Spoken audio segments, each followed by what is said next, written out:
ติกามีอยู่อย่างเดียวถ้าใครยกมือไฟช็อต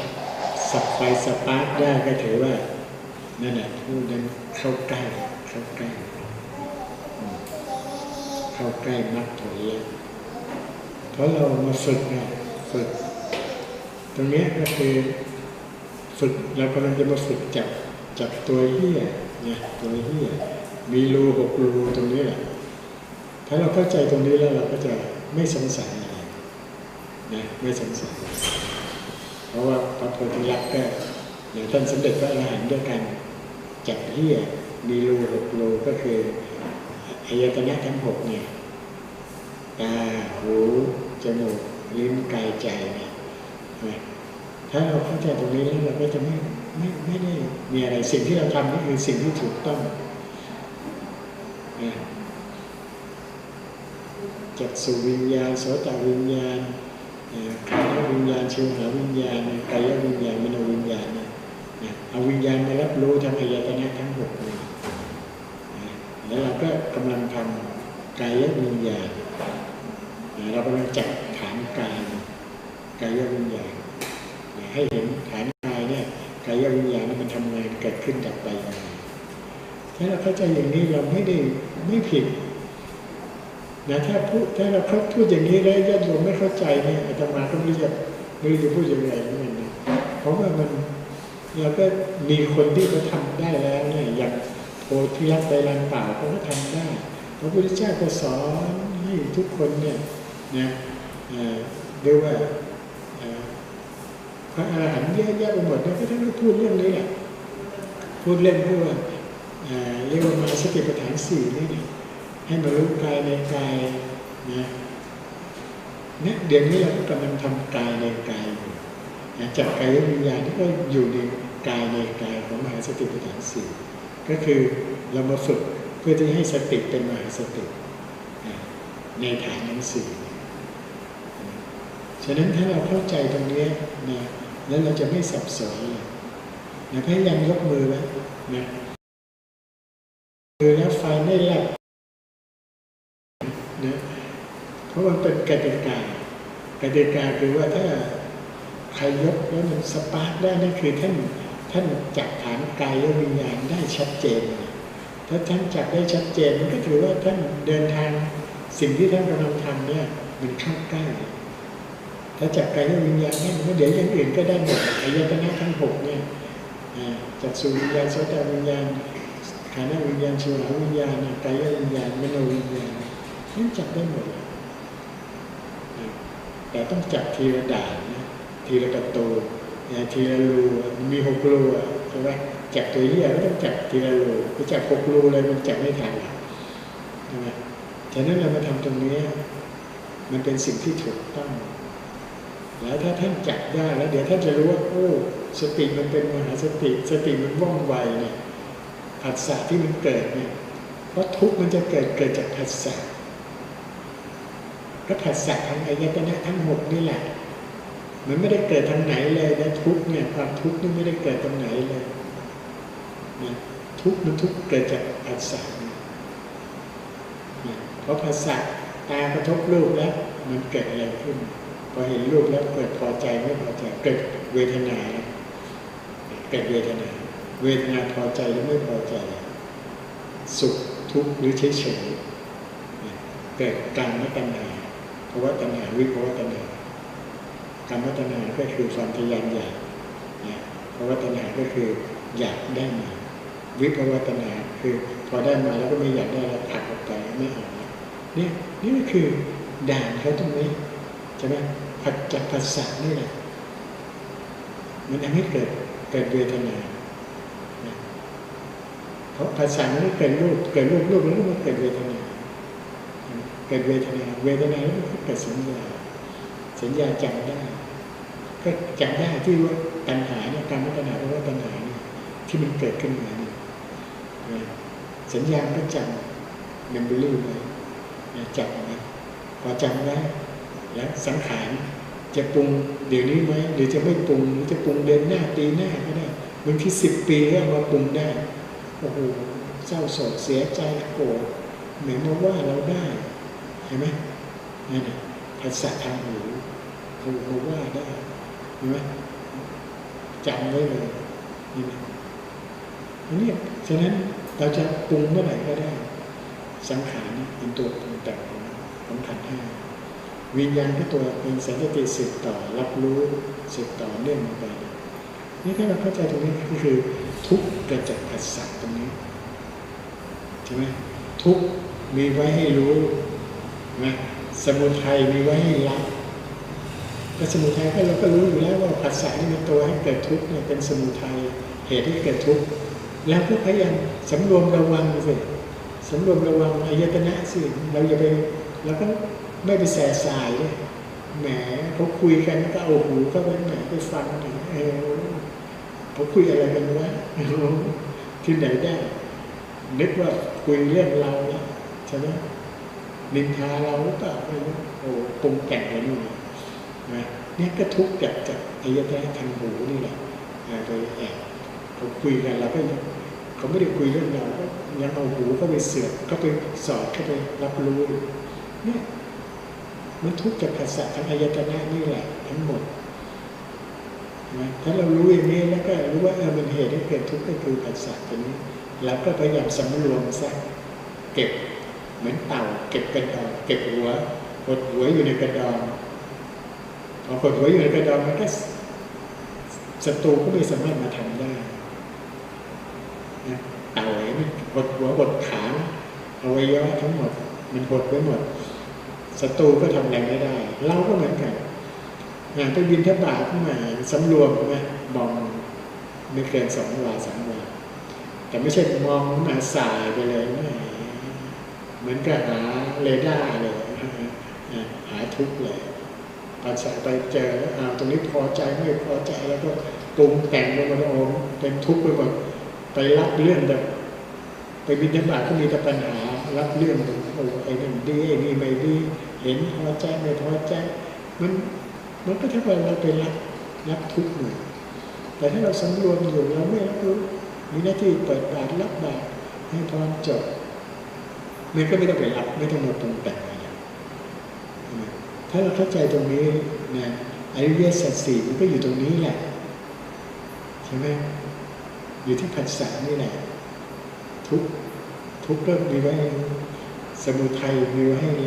ละสมุทัยก็ต้นนี้ก็คือมาจากผัสสะนี่แล้วก็สำรวมระวังซะละมันไม่ไปยุ่งไม่เอาหูไปรับรู้ใช่ไหมแล้วก็สำรวมระวังมันก็ไม่เกิดเหตุให้เกิดทุกข์มันก็ไม่เกิดเนี่ยตรงนี้แล้วก็เพียรมาทำนิโรธก็พยายามทำให้นิโรธทำให้แจ้งมรรคก็ทำให้เจริญเราก็พยายามทำเราก็รู้แล้วว่าไอ้ตรงนี้ทางเรียกว่าเหตุให้เกิดทุกข์นี้เราจะดับทุกข์ยังไงนิโรธเราจะดับยังไงแล้วก็มาฝึกตรงนี้ฝึกรู้ทางผัสสะทางอายตนะนี่แหละรู้เห็นมันเกิดขึ้นดับไปจากสุขที่มันเกิดขึ้นแล้วก็กระทบแล้วก็ดับไปเนี่ย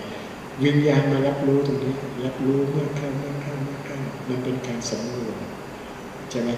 เห็นมันขณะหนึ่งมันก็เป็นสมาธิจิตตั้งมั่นจะตั้งมั่นจากการเกิดดับนี่จากผัสสะที่มันเกิดขึ้นแล้วก็ดับไปเกิดขึ้นดับไปพอมันตั้งมั่นปั๊บมันไม่กระทบแล้วมันไม่แสสายอายตนะผัสสะที่มันกระทบปั๊บมันจะไม่แสสายพอไม่แสสายมันก็ไม่ทุกข์จริงอยู่แล้วเอาตามองก็จริงแต่จิตมันตั้งมั่นอยู่มันไม่ปรุงมันไม่ส่งไปมันไม่ไปส่งไปให้เกิดเวทนาไม่ส่งไปให้ถึงสัญญาไม่ส่งไปถึงสังขารไม่ให้สังขารปรุงวิญญาณก็ได้แค่ไม่ได้รับรู้อะไรรับรู้เฉยๆรับรู้ว่าวางถ้าเราฝึกอย่างนี้ก็ต้องฝึกเพื่อที่จะให้ฝึกผัสสะมากระทบแล้วก็ตั้งมั่นมันเป็นสมาธิจากการเห็นการเกิดดับจากผัสสะนี่ทางอายตนะนี่มันเป็นสมาธิพุทธะ มันอัศจรรย์นะทำตรงนี้นะแล้วท่านไม่ต้องไปกลัวไม่ต้องไปทำอย่างอื่นเลยเหมือนเล่นกันตรงๆเลยล่ะมาเรียนรู้ทุกข์รู้จักเหตุให้เกิดทุกข์โดยตรงเลยแล้วมาทำตรงนี้แหละฝึกตรงนี้แล้วเดี๋ยวเราจะรู้เลยว่าอ๋อมันมาเกิดภาษามันเกิดขึ้นมาแล้วเราจะรู้เลยว่าอ๋อมันตั้งมั่นเฉยแล้วเดี๋ยวต่อไปมันพอมันตั้งมั่นทำไปต่อไปมันจะเริ่มเข้าใจว่าเข้าใจเห็นว่าทั้งอายตนะทั้งหกนี่แล้วขันธ์ห้านี่รูปเวทนาสัญญาสังขารมันไม่เที่ยงยังไง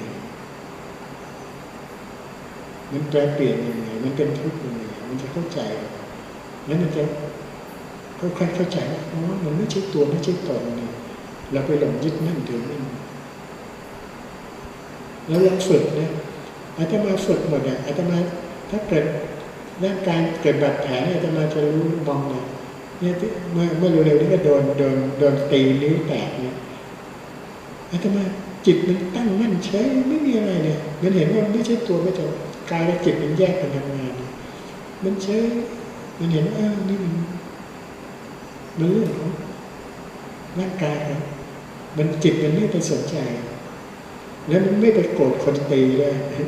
มันเฉยมันตั้งมั่นอยู่มันไม่วอกแวกมันไม่สนมันก็รู้ว่ามันแยกกันอยู่เห็นแยกกันมันทำงานแล้วไม่ไปโกรธเคืองเขาตีนิ้วแตกเราก็ไม่โกรธนี่คือถ้าเราฝึกแล้วเราจะรู้เลยว่าอ๋อตรงนี้แหละนี่เป็นถูกทางแล้วเราเดินถูกทางแล้วฉะนั้นเราไม่ต้องไปกลัวว่าอริยสัจสี่เราจะไม่แจ้งทุกทีไม่ต้องไปกลัวไม่ต้องไปรับรู้อะไรเพียงแต่ว่าเราทำจากกายวิญญาณนี่แหละเดี๋ยวอริยสัจสี่มันแจ้งเองแต่คราวนี้อริยสัจสี่มันก็มีระดับของพระโสดาบันระดับของพระสกิทาคามีระดับของพระอนาคามีระดับของพระอรหันต์ฉะนั้นเราไม่ต้องไปสนใจไม่ต้องไปกลัวว่าเราจะไม่แจ้งในอริยสัจสี่นาทีนะทำไมปัญญาเราไม่ค่อยเกิดสักทีเนี่ยเราไม่ต้องเป็นกังวลแม้แต่มรรคมีองค์ 8เราก็ไม่ต้องเป็นกังวลว่าแล้วทำไมเราทำนะเราเราจะมรรคมันจะสมบูรณ์ไหมตรงนี้เราไม่ต้องไปรู้ด้วยว่ามรรคมีอะไรบ้างเราเพียงจับกายวิญญาณเนี่ยทั้งเอาวิญญาณมารับรู้ทั้งอายตนะนี่แหละเดี๋ยวทุกอย่างมันเข้าใจเองพอถึงเวลาอ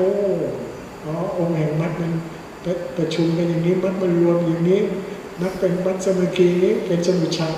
ทัยประหารอย่างนี้มันจะเข้าใจเองมันจะรับไม่มีอะไรมันเข้าใจเพราะมันทำแล้วมันเกิด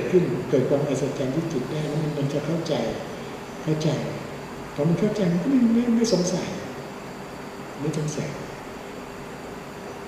การปฏิบัติไม่ต้องไปอยากรู้ไม่ต้องไปอ่านหนังสือมากหลวงปู่บอกให้หนังสือเอาทิ้งเลยไม่ต้องไปอ่านไม่ต้องไปสนใจอ่านปฏิบัติอย่างเดียวแล้วเดี๋ยวมันจะเข้าใจเองเดี๋ยวพอเราปฏิบัติได้แล้วเราฟังธรรมะครูบาอาจารย์เราเข้าใจเพราะมันเกิดกับตัวเราเข้าใจจะพูดอะไรมาเราเข้าใจเพราะมันเกิดกับจิตเราจริงๆเราเห็นจริงๆเห็นด้วยญาณจริงๆญาณเข้าไปเห็นมันก็เข้าใจพอมันเข้าใจเนี่ยก็ไม่มีอะไรไม่เข้าใจ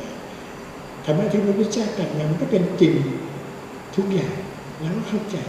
อันไหนเราไม่เข้าใจเราก็รู้ไม่เข้าใจตรงนี้เรายังปฏิบัติไม่ถึงนะแต่ไม่ถึงก็ไม่ถึงแต่ไอ้ที่ไหนถึงแล้วมันก็ถึง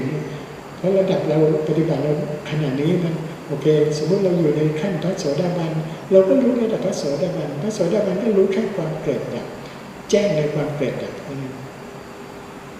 มันเกิดความอัศจรรย์ที่จิตจักษุได้เกิดขึ้นแล้วญาณได้เกิดขึ้นแล้วปัญญาได้เกิดขึ้นแล้ววิทยาความอัศจรรย์ที่จิตได้เกิดขึ้นแล้วแสงสว่างได้เกิดขึ้นแล้วไอ้ตรงนี้มันก็เข้าใจท ช่ไหมสมมติพระโสดาบันก็จะเข้าใจแค่นี้แล้วก็เข้าใจเรื่องมรรคมีองค์แปดมรรคองค์แปดก็เป็นธรรมดาเพราะการปฏิบัติเนี่ยศีลสมาธิปัญญามันก็เป็นธรรมดาที่ต้องรู้ใช่ไหมอริยสัจสี่มันก็เป็นธรรมดาที่จะต้องรู้ในระดับหนึ่งทุกสมุทัยนิโรธมรรคมันก็เข้าใจ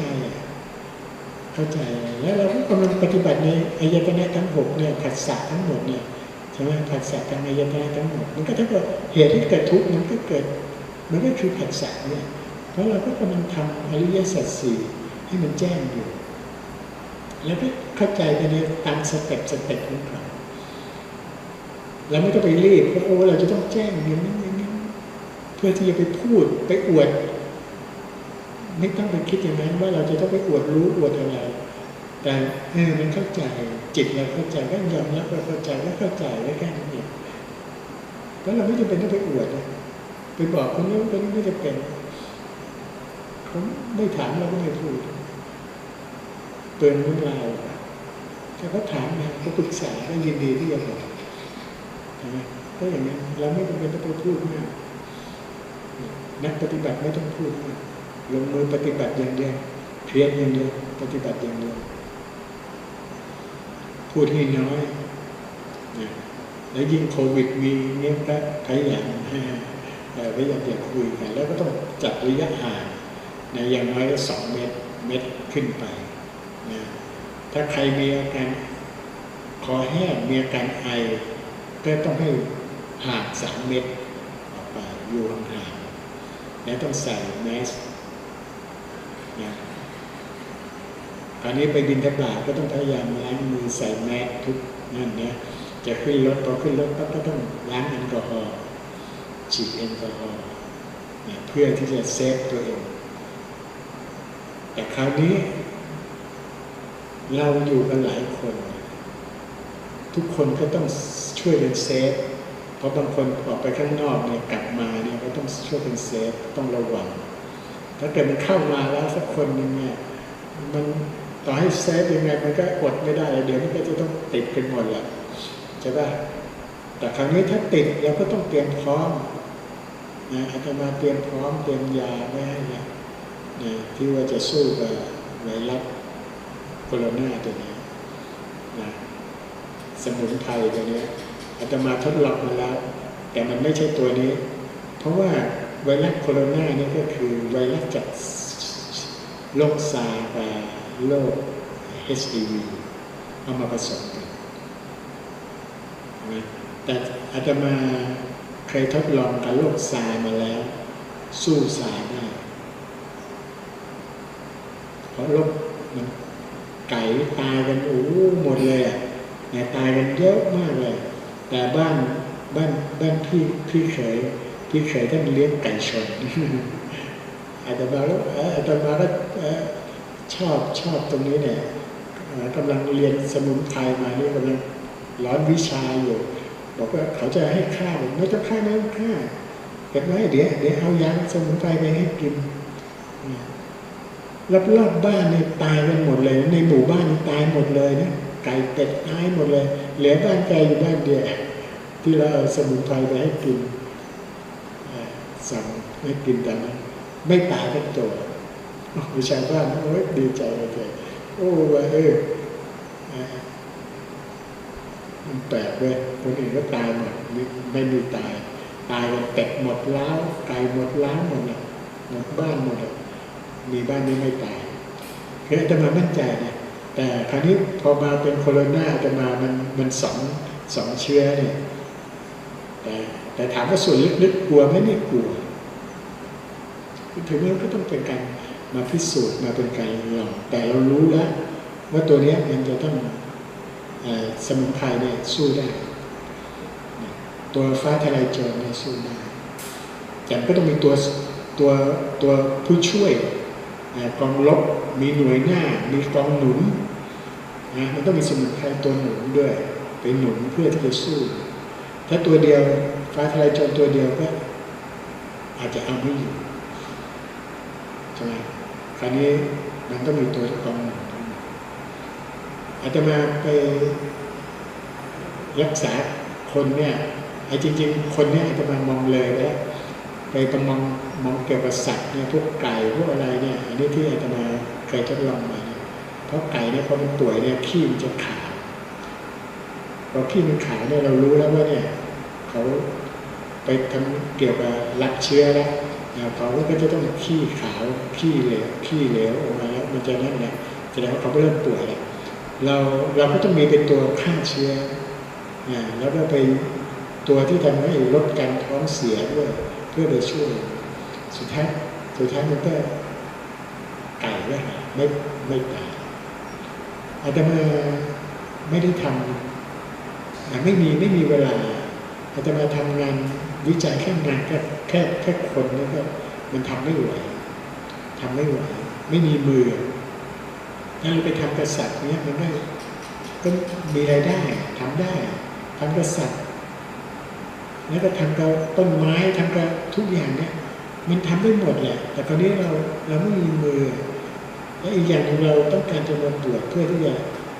ทำมรรคผลนิพพานให้มันจบเราไม่อยากจะไปตรงนั้นแต่ถามว่าภูมิปัญญาเราเข้าใจไหมเราเข้าใจเพราะอาตมาเป็นหมอเนี่ยอาตมามองเป็นหมอเนี่ยคืออาตมาศึกษาถึงขั้นที่ว่าไม่มียารักษาโรคคือถึงที่สุดแล้วมันไม่มียารักษาโรคเราจะต้องไปแก้ที่ต้นเหตุที่มันเกิดจากอะไรก็คือเกิดจากการกินนี่แหละเรากินเข้าไปเนี่ยแล้วมันทำให้ร่างกายเนี่ยมันมีปัญหาเช่นโรคไขมันอุดตันในหลอดเลือดก็จะเป็นตีบตันแตกทำให้เกิดโรคอัมพฤกษ์อัมพาตแต่คุณไปผลิตยาอัมพฤกษ์อัมพาตแต่ต้นเหตุคุณไม่ได้แก้คุณจะไปแก้ปลายเหตุแก้ปลายเหตุคุณกินทานยาไปหาหมอแผนปัจจุบันก็แล้วแต่ไปเข้าเครื่องคุณเป็นตรวจคลื่นแล้วมีไขมันอุดตันเยอะเลยให้ยาสลายริ่มเลือดเลยให้ยาสลายริ่มเลือดมาทานแล้วพอทานไปมันดีขึ้นนะดีขึ้นแต่เดี๋ยวไปสักพักนึงกระเพาะคุณทะลุแล้วกระเพาะทะลุเกิดจากยาผลฤทธิ์ของยาคำว่าสลายริ่มเลือดมันก็ต้องมีฤทธิ์กัดเลยมีฤทธิ์สลายเลยไม่งั้นอยู่ๆริ่มเลือดมันจะไปสลายได้ไงมันอยู่ๆจะสลายไม่ได้ใช่ไหมมันก็ต้องมีฤทธิ์กัดนะพอกัดปั๊บกระเพาะคุณทะลุคุณรักษากระเพาะต่อพอรักษากระเพาะไปเดี๋ยวไปรักษาทางลำไส้ต่อสุดท้ายไตพังไปรักษาไตต่อฟอกไตต่อตายด้วยโรคไตแล้วทีนี้หมอบอกก็หมอเกี่ยวกับไขมันอุดตันบอกไม่ได้ตายด้วยโรคผมเนี่ยผมรักษาหายแล้วใช่ไหมไอ้หมอต้นบอกไม่ได้ตายเพราะผมแต่ไปตายด้วยโรคไตแต่สาเหตุใครมันก็คือคุณไปให้ยาสลายริ่มเลือดหมอเกี่ยวกับโรคไขมันอุดตันแต่ก็สุดท้ายโรคไตก็รับกรรมไปว่ามาโทษผมว่าเพราะว่าจริงๆแล้วมันวนเวียนตรงนี้ยามันไม่มีรักษาเราต้องมาแก้ที่ต้นเหตุเรารู้ว่าเราทานไขมันตรงนี้ไปใช่ไหมไขมันจากเนื้อสัตว์ก็ดีไขมันจากครีมเทียมก็ดีมันทำให้พวกนี้พวกครีมเทียมเนี่ยพวกกาแฟทีนวันเนี่ยที่มีส่วนผสมของครีมเทียมเนี่ย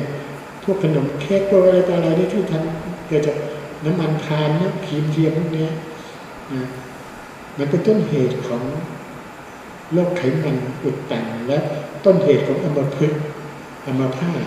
สมัยก่อนในบ้านเราเนี่ยคนไทยนี่ไม่ค่อยเป็นโรคนี้แต่คราวหลังมาเปลี่ยนจากน้ำมันหมูมาใช้น้ำมันทานน้ำมันพืชโดนฝรั่งหลอกมันสะดวกเลยแหมต้องมาเจียวน้ำมันหมูอะไรเนี่ยมันไม่ดี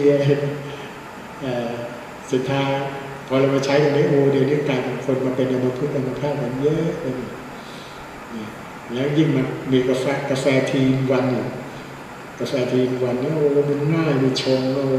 ไอ้ครีมเทียมถ้าไม่ใส่ครีมเทียมแล้วมันก็ไม่มันไม่อร่อยแล้วทานกันใหญ่เลยวันละซอง2 ซอง3 ซองใครทานวันละเกิน2 ซองนี่ก็ประมาณ2 ปีรู้แล้วเดินขึ้นตึก2-3 ชั้นนี่เหนื่อยแล้วจากเคยแข็งแรงวิ่งขึ้นวิ่งลงสบายไปเดินขึ้นชั้น2 ชั้นนี่โอ้โหหอบแล้วนี่คือไขมันไปอุดตันและเลือดไปเลี้ยงสมองไม่พอฉะนั้นยาไม่มียารักษาโรคเราไปรักษาปลายเหตุมันก็ยิ่งไปทำลายอวัยวะต่างๆอาตมาบอกตรงๆไม่เป็นหมอแล้วไม่กล้ารักษาเพราะรักษามันกลายเป็นว่าเราเป็นคนโรคอยากได้แต่เราจะต้องแก้ที่ต้นเหตุบอกให้เขาแก้ต้นเหตุคุณไปหยุดตรงนี้หยุดทานไขมันอยากเอาไขมันเข้าไปเดี๋ยวมันก็หายแล้วนี่ถ้าพูดแค่นี้ก็จบแล้วให้เขาระวังซะไม่ต้องไปเสียเงินผลสุดท้ายคุณไปรักษาก็จริงแต่คุณก็ไปตายต้องฟอกไตคุ้มกันไหมมันก็ต้องตายอยู่ดีแต่เพียงว่าไม่ได้ตายด้วยโรคไขมันแต่ไปตายโรคฟอกไตเนี่ยของเราวนเวียนอยู่อย่างเงี้ยสุดท้ายโรงพยาบาลก็ต้องทำงานกันหนักมากแต่คนที่รู้ว่าต้นเหตุมันก็คือครีมเทียมแต่ไม่มีใครมาพูดสาธารณสุขก็ทำเฉยเพราะทุกอย่างมันโดนปิดปากไว้หมดไม่มีคนกล้าพูดออกมาคนบ้านเราแปลกหน่วยงานราชการก็แปลกเฉยรู้ว่าอะไรเป็นต้นเหตุของโรคอักเฉยก็ไม่ว่ากันอาตมานี่เคยไปตรวจที่ไปอยู่ที่อินเดียเนี่ยเจอพระช่วงนั้นเราก็ไฟเราตรวจพระให้ฟรีตรวจ100 คนเนี่ย90 กว่าองค์เนี่ยเป็นไขมันอุดตันหมดเลยโอ้โหเราเห็นแล้วก็ไม่อุดตันได้ไงแม่ชมกาแฟทีวันกันเป็นว่าเล่นเลยวัน2-3 ห่อ2-3 ห่อก็เรียบร้อย2-3 ปีแค่นั้นเองเรียบร้อยจากคนแข็งแรงเนี่ยก็เสร็จเป็นอัมพฤกษ์กันเยอะมากน่าเสียดายพระอาจารย์สมภพท่านเทศดีเสียงดีชอบฟังแต่สุดท้ายท่านมันก็มาเป็นอัมพฤกษ์ไขมันอุดตันน่าเสียดายครูบาอาจารย์ระดับดีๆมาเป็นอัมพฤกษ์ฉะนั้นเราต้องระวังให้รู้ว่าพอดีอาตมาเรียนด้านแพทย์เป็นอาตมาเป็นทั้งแพทย์แผนไทยแผนจีนเภสัชกรแผนไทยเภสัชกรแผนจีนนวดเนิร์ดอาตมาเป็นหมดทุกศาสตร์อาตมาชอบเรียนอย่างนั้นแต่ถามว่าเรียนเพื่อเอามาดูแลตัวเองไม่ได้ไปเรียนเพื่อไปหวังว่าตรงนั้นนะแต่จริงๆก็เอามาต่อยอดได้พวกสมุนไพรเนี่ยอาตมามีโรงงานมาต่อยอดภูมิปัญญาชาวบ้านเนี่ยเขาดีอยู่แล้วแต่เรามาคิดต่ออีกหน่อยเอามาสกัดเอามาอะไรทำให้มันต่อยอดอีกนิดนึงของเขาดีอยู่แล้วต่ออีกนิดเสริมอีกหน่อยยังไม่ได้มีความรู้อะไรมากเลยแต่เราเพียงว่าเราคิดบวกว่าเราต่อยอดอีกนิดนึงภูมิปัญญาชาวบ้านมันมีเยอะมากนะแต่เหลือแต่เพียงว่าเรามีมือทำหรือเปล่าแค่นั้นนะแล้วก็มาต่อยอดแล้วก็มาทำให้มันเอามาสกัดเอามาสเปรย์ได้เพื่อให้มันมีคุณค่าให้มันจำนวนมากให้มันเหลือจำนวนน้อยแล้วมันจะมีคุณค่าใช้น้อยแต่มันมีคุณภาพเต็มที่อะไรเงี้ยต่อยอดอาตมาเป็นคนอย่างนั้นมันเรื่องการหาเงินไม่ยากแต่เราต้องมีคุณธรรมสำคัญต้องมีคุณธรรมถ้าไม่มีคุณธรรมโอ้ไปเอาเปรียบมันเอาเปรียบมนุษย์มันบาปไม่คุ้นกัน เรามีจิตแต่จะให้ดีกว่า ฝึกให้ทุกอย่างพอไม่มีแล้วมันสบายเดี๋ยวนี้ไม่ค่อยมีตังค์นะมันก็สบายไม่ต้องไปเครียดว่าถ้ามีแล้วก็อดทำอะไรไม่ได้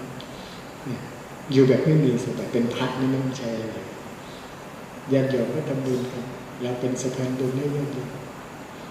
วันนี้เรามาพูดเรื่องสุขภาพกันหน่อยในพอดีโรคโควิดพอดีพูดเรื่องโควิดเลยแวบขึ้นมาตรงนี้หน่อยนะให้ญาติโยมเพื่อที่จะให้ญาติโยมต้องดูแลสุขภาพด้วยแล้วเราบางทีเราไปดิ้นรนกันดิ้นรนรักษาแค่โรคไขมันเมื่อกี้ที่พูดไปนะไปรักษาพอสุดท้ายกลายเป็นฆ่าตัวเองตายอยากจะหายป่วยแต่คุณก็ต้องไปจบที่ฟอกไตใช่ไหมฟอกไตคุณก็ต้องตายอยู่ดีแต่ถ้าเกิดคุณไม่ทานยาเลยรู้ว่าคุณก็ป้องกันโดยการไม่เติมไขมันเข้าไปพยายามเซฟตัวตรงนี้ไว้คุณก็เดี๋ยวไขมันพอไม่ทานไขมันเข้าไปร่างกายมันก็ดึงไขมันส่วนเกินออกมามาใช้เดี๋ยวไม่หายแค่นี้ไม่มีไม่ต้องไปเปลืองตังค์รักษาแล้วก็ไปเปลืองตังค์รักษาให้หมอรักษาหมอจะดีกว่าเราได้ยังไงเราต้องดีกว่าหมอเนี่ยหมอมาจับแม่หน่อยให้ยาคุยกับเรา2-3 คำได้เงินไปแล้ว300-500ใช่ไหมเราต้องรู้ตัวเองเราต้องรู้ดีกว่าต้องรู้ดีถ้าเราคิดอย่างนี้เราจะต้องเชื่อมั่นตัวเองเชื่อมั่นในหลักการความคิดของตัวเองว่าเราคิดบวกอย่างนี้กินอย่างนี้ทานอาหารแต่ละคำเนี่ยเรารู้เลยว่าตรงเนี้ยมันจะเข้าไปแล้วไปสะสมยังไงร่างกายจะมีปัญหายังไงเราจะเข้าใจถ้าเราเข้าใจเราค่อยๆคิดค่อยๆเคี้ยวค่อยๆกินค่อยๆพิจารณาไปเนี่ยเราจะรู้ว่าตรงนี้มันทานอาหารให้เป็นยาทานอาหารให้เป็นยาแต่สุดท้ายต้องอย่าลืมออกกำลังกายบริหารร่างกายตรงนี้สำคัญตรงนี้สำคัญพอดีอาตมาพลาดการออกกำลังกายและอีกอย่างหนึ่งอาตมาเป็นคนแข็งแรงคราวนี้เลยไม่อยากให้มันแข็งแรงสุดท้ายมันก็ได้ดังใจคือกลายเป็นคนอ่อนแอได้เลยจากเป็นคนที่เป็นทหารอาตมาเป็นทหารมันแข็งแรงในรุ่นเนี่ยอาตมาไม่แพ้ใครความแข็งแรงแต่คราวนี้มาพอมาปฏิบัติแล้วเราไม่เอาแล้วเราแข็งแรงเกินไปแล้วปล่อยให้มันตามสบายไม่ต้องออกกำลังกายแล้วมันสุดเร็วจริงๆยอมรับเราพลาดแต่ตอนนี้เรากำลังปั่นจักรยานเพื่อที่จะพอให้ร่างกายมันอยู่ได้เพราะนั้นเราไม่ได้เอาไปถึงขั้นว่าเราแข็งแรงอะไรต่างๆแต่เพียงว่าให้เราเดินได้ไม่เป็นภาระคนอื่นพอแต่เราเข้าใจเราอยู่มาในระดับนี้เราเข้าใจว่าโอเคการปฏิบัติยังไงแต่มาช่วงนี้เรารู้แล้วว่าเราแก่มากแล้วเราสมควรที่ว่าองค์ความรู้ตรงนี้ของหลวงปู่เนี่ยเราไม่อยากจะให้มันพลาดไม่อยากให้มันสูญไปจากโลกไปนี้ก็จะพยายามช่วยกันหรือว่าสื่อไปให้ญาติโยมได้รับทราบแล้วก็จะได้ปฏิบัติกันตอนนี้มันก็อาจจะต้องสื่ออาจจะต้องเหนื่อยหน่อยเพราะว่าเราต้องมาทำ YouTube ไลฟ์เดี๋ยวพอ YouTube ไลฟ์คล่องดีก็ทำ Facebook ต่อทำเพื่อโปรโมทให้เข้าใจเพื่อที่ว่าเอาสิ่งดีๆนี่มันเป็นของดีเพราะการปฏิบัติสายตรงเนี่ยที่คุยมันตรงๆมันไม่ต้องอ้อมสมาธิพุทธนี่มันหาที่ไหนได้มันไม่มีใครทำสมาธิที่เกิดจากความเกิดดับเนี่ยของอายตนะเนี่ยนี่คือสมาธิพุทธไม่ต้องกลัวว่าเราจะไม่ได้สมาธิเพราะมันทำตรงเลยมันทำตรงกับความเกิดดับเลยเพราะพระโสดาบันนี่คือแจ้งในความเกิดดับเดี๋ยวท่านก็จะรู้เดี๋ยวท่านก็จะได้เป็นพระโสดาบันถ้าใครยกแล้วก็ไฟแล้วช็อตที่มือได้ท ท่านเชื่อได้เลยเนี่ยท่าน 90% จะเป็นพระโสดาบันแล้วเดินทางไปได้ 90% แล้วเหลืออีก 10% แค่นั้นเองเพียรอีกนิดหน่อยอีกนิดเดียวเข้าใจป่ะหาที่ไหนล่ะหลวงปู่เอาของดีมาตีแผ่ตรงเนี้ยแล้วถ้าใครไม่เอานี่ไม่รู้จะว่ายังไงแล้วเห็นไหมแค่มายกมือหน่อยเนี่ยฝืนยกมือสักหน่อยเนี่ยแล้วทำได้เนี่ยโอ้โหคุ้มค่ามากเลยพยายามอย่าหยุดเมื่อยก็เปลี่ยนข้างยกมืออย่างเดียวยกให้ไฟลับอย่างเดียว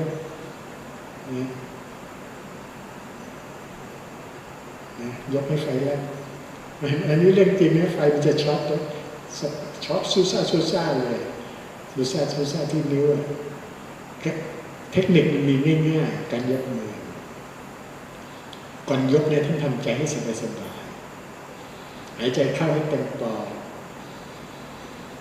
แล้วก็ค่อยๆปล่อยออกไปเป่าออกมาก็ได้เป่าให้ปอดแฝงเป่าออกมานี่มันจะเอาความร้อนออกไปด้วยเอาความร้อนออกไปด้วย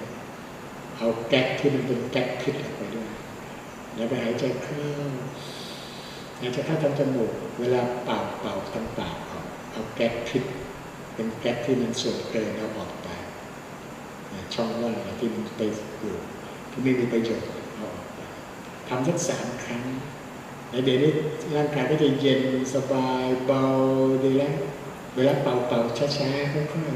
ๆจนปลอดแฝงที่สุดทำอย่างนี้3 เดือนแล้วก็ทำใจให้สบายๆแล้วก็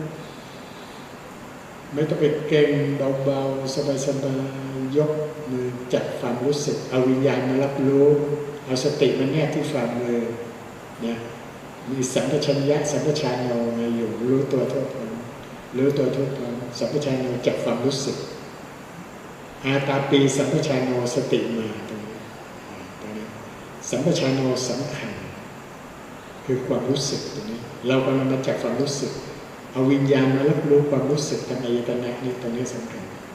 นี่เราทำตรงนี้สัมปชัญญะก็แค่รู้ตัวทั่วพร้อมแต่สัมปชัญญะสำคัญกว่าสัมปชัญญะแต่มันมาด้วยกันแหละมันเป็นพี่น้องกันสัมปชัญญะกับสัมปชัญญะก็เป็นพี่น้องแต่เราเน้นสัมปชัญญะความรู้สึกแล้วจับไปเรื่อยๆยกไปเรื่อยมีโยมมาเนี่ยโยมผู้หญิงเนี่ยมายก2-3 วันช็อตแล้วได้แล้ว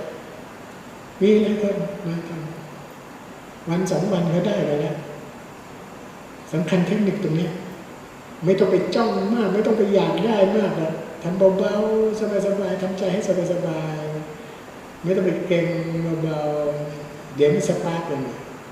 เดี๋ยวได้เดี๋ยวจับได้ความรู้สึกอย่าไปอยากได้อย่าไปจ้องทำใจเบาๆสบายๆมีความเก่งในตัวนะไอ้ถ้าเราไม่ได้แล้วเดี๋ยวมันเก่งไปเองไอ้เก่งนี่มันเป็นสมาธิมันจะเป็นตั้งมั่นมันจะบล็อกหน่อยบล็อกร่างกายเหมือนว่าเก่งหน่อยใช่ไหมเราเก่งหนักตื้ออะไรนะเก่งแล้วมันเห็นมันหนักตื้อหนักตื้อนั่นแหละก็คือร่างกายมันจะบล็อกนิดคือเราได้สมาธิแล้วเราได้สมาธิตรงนี้คือต้องสังเกตนะว่ารู้สึกว่ามันเหมือนกับตัวแข็งหนักอึ้งเนี่ยนั่นแหละคือมันถูกบล็อกมันเหมือนว่าสมาธิมันตั้งมั่นแล้วจิตมันตั้งมั่นมันเป็นสมาธิแล้วตรงนี้อันนี้เป็นอาการของสมาธิเขานะเพราะว่ามันจะต้องเหมือนกับบล็อกหนักอึ้งเหมือนว่ามันแข็งเหมือนตัวถ้าจะไม่ค่อยขยับอะไรเนี่ยมันหนักอึ้งคือมันเป็นอาการของบล็อกแบบเหมือนกับอะไรมันรักตัวหน่อยอะไรเงี้ยนี่คืออาการของสมาธิแต่เราก็ทำไปแต่ทุกคนเวลายกมือเนี่ยมันจะสังเกตง่ายๆเวลายกไปมันจะบึ้มมันตกผวังค์ไอ้ตรงนี้มันเป็นอาการของเรือจะข้ามกว้างคือไม่ถึงว่าเราจะข้ามไปขึ้นเรืออีกลำนึงเราอยู่ในเรือเหมือนกันเรืออีกลำแต่เรากำลังจะไปลงอีกลำเนี่ย อีตอนที่เราจะก้าวเนี่ยจะไปขึ้นเรือลำนู้นตรงนี้มันจะเอียงนิดนึงเอียงนิดนึงเรือมันจะเอียงนิดนึงเหมือนกับเราจะทำให้ตกใจนิดคือมันจะเราหลับไปต่อวะอะไรอย่างเงี้ยแต่จริงๆเราไม่ได้หลับแต่บางคนจะตกใจถอนเราหลับไปแล้วเผลอหลับไปได้ยังไงอะไรอย่างเงี้ยเนี่ยคือยกนี้ก็ได้สมาธิเหมือนกันท่านอย่าไปตกใจท่านต้องยกแล้วก็ให้รู้สึกว่าตกผวังค์ไปในสักครั้งสองครั้งนั่นแหละถือว่าท่านเดินทางมาถูกเลยต้องให้มีอาการตกผวังค์ด้วยนะแต่จริงๆมันไม่ได้ตกผวังค์นั้นมันเป็นคนละเรื่องคือไม่ถึงว่าสมาธิมันจะเลื่อนไปอีกสเต็ปหนึ่งเลื่อนไปอีกสเต็ปหนึ่งถ้าใครทำได้ตรงนี้มันเดินมาบินเลยเดินมาบินเลยแล้วอย่างน้อยสังเกตง่ายๆคือมันจะมีไฟสปาร์คซูซ่าที่นิ้วเนี่ยนี่คือเราจับกายวิญญาณได้ทำผัสสะตรงนี้ได้แต่ตอนนี้ถ้าเรามีอาการคล้ายๆวุบก็ไม่ต้องไปตกใจก็ทำต่อไปประคองสติไว้ไม่ต้องไปตกใจยกทำต่อไปเรื่อยๆสุดท้ายแต่เขาจะตกวันกี่ครั้งแต่มันเหมือนกับว่าเราหลับแต่ไม่หลับเนี่ยแต่เราจะรู้ตัวทำไปนี้พยายามยกมือครับแล้วก็พยายามคนใหม่ๆพยายามเดินให้มากอริยบทเดินนี่สำคัญที่สุดนะอริยบทเดินสำคัญที่สุดตรงนี้เดินเพราะว่าเดินทางหลวงปู่ท่านถ่ายทอดมาเนี่ยเดิน3 สเต็ปยกเสือกไปวางลงท่านไม่มีองค์บริกรรมและเดินสวยมากหลวงปู่สอนการเดินนี่สวยมากอาตมาชอบเนี่ยยกแล้วก็เสือกไปแล้วก็วางลงไม่ต้องมีองค์บริกรรมเพียงแต่เอาสติไประลึกรู้ตรงที่ว่าเวลายกเท้าจะดูกับพื้นนิดนึงแล้วมันส่งขึ้นมามีขึ้นจิตส่งผัสสะทุกผัสสะนะที่มีกระเพื่อมอยู่ภายในเนี่ยยกนิดนึงก็จะส่งขึ้นมาที่มโนสัมผัสส่งมาที่มโนทวารเนี่ยยกเสียบไปนิ้วเท้าโดนลมเสียวก็รู้เสียวมากเสียวน้อยก็รู้นะวางลงตึ๊บก็รู้มีความสั่นสะเทือนส่งเวลายกห้ามยกส้นเนี่ยห้ามยกส้นก่อนให้ยกไปตรงๆยกขึ้นตรงๆแล้วก็เสียบไปแล้วก็วางลงทำ3 สเต็ปกันซ้ายขวาอาตมาไปที่อินเดียโอ้โหเห็นฝรั่งมันเดินโอ้โหนี่ลูกศิษย์หลวงปู่เลยเนี่ยเรารู้เลยเดินสวยมากเลยเดินสเต็ปของหลวงปู่เลยยกเสือกไปวางลงแล้วเท้าไม่แบะเดินไม่แบะไปเท้าเดินเท้าตรงๆแล้วมองจะเข้าไปคุยเขาก็เก็บอารมณ์เขาเดินช้าเราก็เกรงใจเนี่ยเราจะเข้าไปทักว่าคุณเรียนมาจากไหนนะแต่เรารู้เลยนะเห็นปั๊บเรารู้เลยว่าอ๋อเนี่ยเรียนมาจากสูตรเดียวหลวงปู่สอนการเดินเนี่ยรู้เลยฝรั่งหนุ่มๆเนี่ยยังหนุ่มอายุสัก20 กว่าเนี่ยโอ้โหเขาเดินสวยมากเลยแล้ววางเราเห็นว่าเรารู้เลยว่าฟอร์มการเดินเนี่ยมีไสงามหลวงปู่ธรรมทโลเนี่ยสอนการเดินที่สวยมากเดินแล้วนิ่มเหมือนกับอุปติสสะเนี่ยไปเห็นพระอาสชิเดินบิณฑบาตเนี่ยอุปติสสะบอกพระสารีบุตรเนี่ยโอ้นี่พระต้องมีคุณธรรมแน่อุปติสสะตามจนกว่าพระอาสชิจะบิณฑบาตอาหารเพียงพอเนี่ยท่านก็ไปฉันรอให้ฉันเสร็จแล้วท่านก็ถึงถามว่าท่านเป็นศิษย์ของใครครูบาอาจารย์คือใครนะช่วยแสดงธรรมให้ฟังพระสัชชิถึงบอกถึงพูดให้ฟังว่าข้าพเจ้าเป็นพระบวชใหม่ไม่สามารถที่จะบรรยายธรรมได้สละสลวยอุปติสสะพระสารีบุตรบอกไม่ต้องท่านเท่าที่ท่านจำได้นี่แหละแล้วเดี๋ยวผมเป็นผู้มีปัญญาที่จะ ใครควรเองเพราะผมก็มีปัญญาอยู่นะพระอัศชิตก็กล่าวว่าเยธรรมาเหตุปัปภวาเตสังเหตังตถาคตโตเตสัญจะโยนิโรธจะเอวังวาทีมหาสมโนทำเหล่าใดเกิดแต่เหตุพระตถาคตตัดเหตุแห่งธรรมเหล่านั้นและความดับเหตุแห่งธรรมเหล่านั้นเห็นไหมนี่พูดแค่เรื่องความเกิดดับแค่นั้นเหตุของความเกิดดับแค่นั้นพระอุปติสสะภาษาลิบุตรได้เป็นพระโสดาบันและภาษาลิบุตรก็ไปบอกกุลิกะพระโมคคัลลานะพระโมคคัลลานะก็ได้เป็นพระโสดาบันเห็นไหมประโยคเดียวกันเนี่ยแล้วก็จากการเดินนี่นะอุปติสสะภาษาลิบุตรมาเห็นพระอัสสชิเดินสวย เดินสวยรู้เลยว่านี่ไม่ได้คุณธรรมฉะนั้นเราเดินต้องเดินให้ไฟช็อตให้ได้นั่นแหละท่านใช้ได้เดินให้แบบเท้านะเดินยกไปตรงๆเดินยกไปตรงๆเสียบแล้วเสียบแล้วเดี๋ยวจะมีวิดีโอตัดต่อแล้วเรียบร้อยแล้วทำเรียบร้อยแล้วจะมีการส่งมีกระแสไฟส่งขึ้นไปทางไหนทางเดินของกายวิญญาณเดี๋ยวจะเอามาลงใน YouTube ให้นะคือตอนนี้เสร็จแล้วแต่เพียงว่ายังไม่ได้ยัง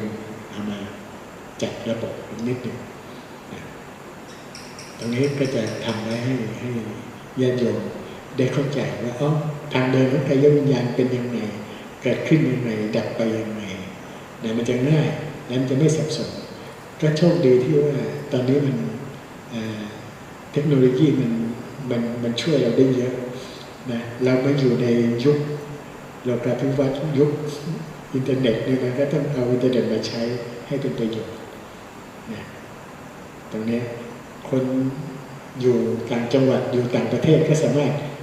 ฟังอาตมาไลฟ์ทาง YouTube ได้เพราะว่าคนที่เป็นสมาชิกติดตามของช่องเราเนี่ยเราก็มีหลายประเทศทางอเมริกามีหลายประเทศนะก็สามารถรับฟังได้ตอนนี้ก็มีผู้ติดตามอยู่ประมาณ10,000 กว่าท่านก็เราก็ถือว่าตรงนี้ก็สุดแท้แต่ใครจะมีปัญญามีบุญวาสนาที่จะมาฟังและเข้าใจเพราะถือว่ามันเป็นการถอดรหัสรับพุทธะนะถ้าใครเอกใจหน่อยก็มาฟังก็มีโอกาสนะเพราะว่าจริงๆมันไม่ได้มีอะไร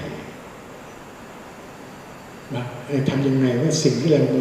มากำลังเอาวิญญาณมารับรู้ทั้งอายตนะเนี่ยมันทำตรงนี้มันถูกหรือผิดอาตมาก็มั่นใจว่าไม่ผิดเลยใช่ไหมเพราะตรงนี้เรากำลังทำในขันธ์ 5อยู่แล้วนะรูปเวทนาสัญญาสังขารวิญญาณเอาวิญญาณมารู้ทางอายตนะทางผัสสะเนี่ยตาหูจมูกลิ้นกายใจมันก็ถูกต้องเลยแล้วยิ่งพระโพธิลักษณ์ใบลานป่าอีกจับเหี้ยมีรู6 รูอีกมันก็ถูกต้องรู6 รูก็คืออายตนะทั้ง6เนี่ยตาหูจมูกลิ้นกายใจแล้วมันก็ถูกนะแล้วเมื่อกี้ที่พระอุปติสสะกล่าวไปเดี๋ยวฟังพระอัสสชิพูดก็เกี่ยวกับความเกิดดับนะมันก็ถูกต้องแล้วก็ยิ่งภาษากายพระพุทธเจ้าทำมือภาษากายอย่างนี้ก็คือความเกิดดับมันก็ยิ่งชัดเจนอีกมันจะไม่มีมันไปทางไหนไม่ได้อาตมาไปถ้ำอาชันตาอาโลล่าเนี่ยทั้งที่ประเทศอินเดียเนี่ยเขาเจาะถ้ำเนี่ยห้องโถงใหญ่เนี่ยขนาดเกือบเท่าศาลาเนี่ยและพระประธานนี่ก็คือมืออย่างนี้โอ้โหเราเห็นนี่เราซึ้งเลยน้ำตาจะร่วงเลยปิติเนี่ยคือมันอย่างนี้ฉะนั้นพวกเราให้มั่นใจแต่ผู้พูดมั่นใจว่ามั่นใจที่ว่าพระพุทธเจ้าท่านมีเมตตาฝากภาษากายไว้ สำคัญมากภาษากายถ้าเราจับประเด็นตรงนี้ได้มันก็จบแล้วมันไม่มีอะไรไม่สงสัยอาตมาโอ้โหหลวงปู่มาสอนตรงนี้แล้วเราทำได้อย่างนี้โอ้โหแล้วเราไปถึงอินเดียเราไปเห็นโอ้โหทำไมพระอรหันต์เขาเจาะภูเขาเพื่อที่จะไปทำปางพระพุทธรูปปางนี้ภาษากายเนี่ยโอ้โหเราแจ้งเลยเข้าใจเลยเราเข้าใจไม่สงสัยเลยฉะนั้นขอให้ญาติโยมท่านผู้ฟังคิดให้ดีคิดให้ดีว่าเอ๊ะทำไมหลวงพ่อประสงค์มาพูดเรื่องถอดรหัสลับตรงนี้ใช่ไหมมันต้องมีอะไรขอให้ฟังและให้ควรให้จบหลายๆฟังสัก2-3 ตอนนะให้เข้าใจแล้วท่านจะรู้ว่าโอ้โหจริงมันไม่ใช่เป็นความรู้จากของตัวผู้พูดหลวงปู่เป็นคนเอามาถ่ายทอดอาตมาพิสูจน์ต่อมาอีกไม่จริงนี่และอาตมาก็เก็บรวบรวมข้อมูลทั้งหมดชัดแล้วนะจะต้องเอามาเปิดเผยให้มนุษย์โลกได้รับรู้ว่าสิ่งนี้มันเป็นของดีนะอาตมาก็คิดว่าอาจจะแปลเป็นภาษาอังกฤษเป็นภาษาจีนให้คนชาวต่างชาติได้ฟังนะก็จะเดี๋ยวดูนะคิดว่าจะทำสัก2-3 คลิปที่มีทางเสลดเป็นภาษาอังกฤษภาษาจีนด้วยเนี่ยจะถอดรหัสลับอันนี้แหละ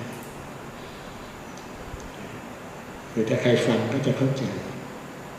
และยิ่งคนอื่นที่ปฏิบัติแนวสายอื่นมาด้วยนะทุกศาสนาเนี่ยไม่ต้องเอาเนี่ยนะทุกศาสนาสามารถเอาอันนี้ไปประยุกต์ได้จะช่วยได้มาก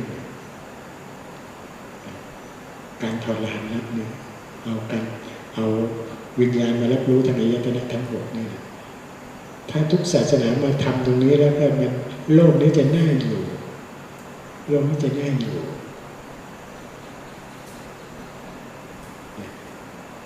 ถึงว่าแต่ละศาสนาอาจจะไม่ถึงเข้าถึงมรรคผลนิพพานแต่มันสามารถเรียกว่ามันสามารถมีเหตุที่เกิดทุกข์เรารู้เพราะทุกข์มันเกิดจากภาษาเนี่ยมันก็ทำให้เขาเข้าใจ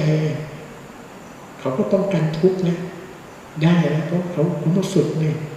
ฝึกการดับทุกข์ในนิโรธความดับทุกข์เนี่ยก็คือเขามาฝึกการจับกายวิญญาณภาษาทางอายตนะเนี่ยถ้าเขาว่าฝึกการดับทุกข์ไปในตัวเพราะทุกข์มันเกิดจากภาษาแล้วยิ่งผมมาทำแล้วผมมาฟังแล้วเขาเข้าใจองค์แห่งมรรคเข้าใจก็คือศีลสมาธิปัญญาเข้าใจใช่ไหมเขาก็จะสามารถที่ว่าอยู่กับโลกได้สบายและโลกก็จะสงบสุขสังคมโลกก็จะสงบสุขมีสันติเป็นสันติที่แท้จริงแต่ตอนนี้มันสันติไม่แท้จริงเพราะอะไรเพราะ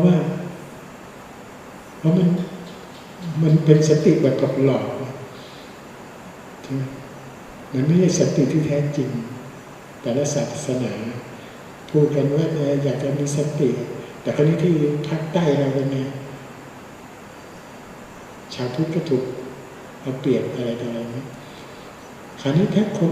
าทุกศาสนามีจิตที่มาฝึกสมาธิฝึกเนี่ยเอาวิญญาณมารับรู้ทางอายตนะเนี่ยเดี๋ยวมันก็จะดีกันหมดโลกนี้จะสงบสุขอยู่กันอย่างมีความสุขไม่เอาเปรียบกันตรงนี้ถ้าเราเข้าใจตรงนี้มันต้องเอาตรงนี้มาเผยแผ่ผู้นำประเทศเรามันจะต้องเอาหลักศาสนาเนี่ยมาใช้มาร่วมกันแต่นี่มีแต่จะถอนหลักสูตรสังคมแล้วก็ศีลธรรมออกไม่ให้เรียนไม่ให้เด็กเรียนแล้วเด็กมันจะไปมีศีลธรรมไม่มีหลักยึดเลยส ศาสนาก็ไม่มียิ่งไปประเทศจีนเดี๋ยวนี้คนไม่มีศาสนาเนี่ยเป็นครึ่งคนพันกว่าล้านเนี่ยแต่ไม่มีศาสนาเป็นครึ่งเพราะตอนก่อนศาสนาพุทธก็ถูกทำลายหมดคราวนี้ตอนนี้โอเคเขาก็เริ่มเอากลับมาใหม่แล้วแต่คราวนี้คนก็ไม่มีศาสนาน่าสงสารนะคนไม่มีศาสนาคือชีวิตเกิดมามันก็คือจ้องจะเอาเปรียบกันกูอยากจะมีความรู้กูอยากจะรวยอยากจะเด่นอยากจะดังคือไม่ได้มองว่าโอเคพี่จะทำงานมาเพื่อสังคมอะไรเพื่อส่วนรวมไม่มีมันก็มีแต่เป็นสังคมที่เอารัดเอาเปรียบแล้วก็มีคอร์รัปชันเงินเต็มบ้านเต็มเมืองนะเห็นบางคนด้วยไหมเป็นข้าราชการ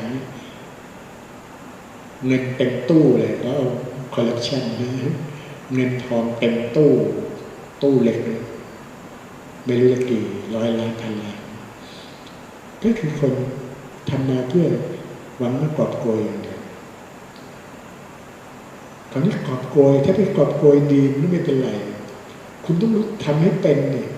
เอามาจริงถูกเขามาให้เอาให้รับได้แต่เอาไปทำประโยชน์ได้มันสูงสุดขึ้นไปอีกย้อนกลับไปหาสังคมไปช่วยเหลือสังคมให้มันได้มากประโยชน์นี่เมื่อคุณอยากจะให้เราเป็นผู้รับเราก็ต้องรับแต่รับเอาไปทำประโยชน์ให้มัน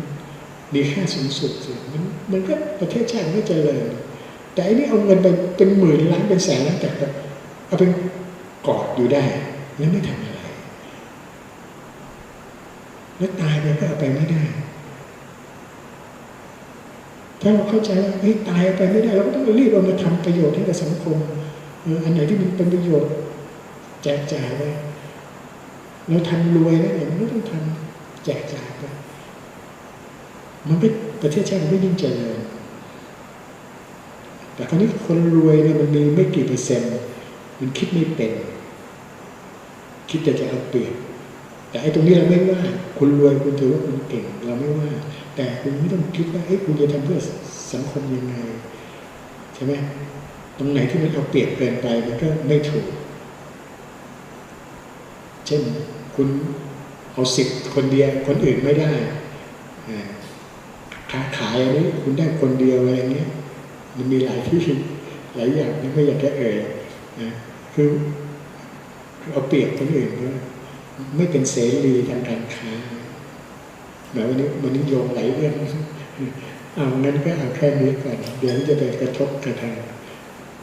อื่นนะท้ายที่สุดนี้นะก็ขออำนาจคุณพระศรีรัตนตรัยคุณพระพุทธคุณพระธรรมคุณพระสงฆ์จงดลบันดาลให้ญาติโยมท่านผู้ฟังทาง YouTube ก็ดีทางสถานีวิทยุคลื่น FM 95.75 เมกะเฮิรตซ์ก็ดีและญาติโยมที่อยู่ในศาลาก็ขอให้มีความสุขกายสุขใจคิดอะไรก็ให้สมใจปรารถนาได้มรรคสี่ผลสี่นิพพานหนึ่งโดยทั่วหน้ากันทุกท่านเทอญ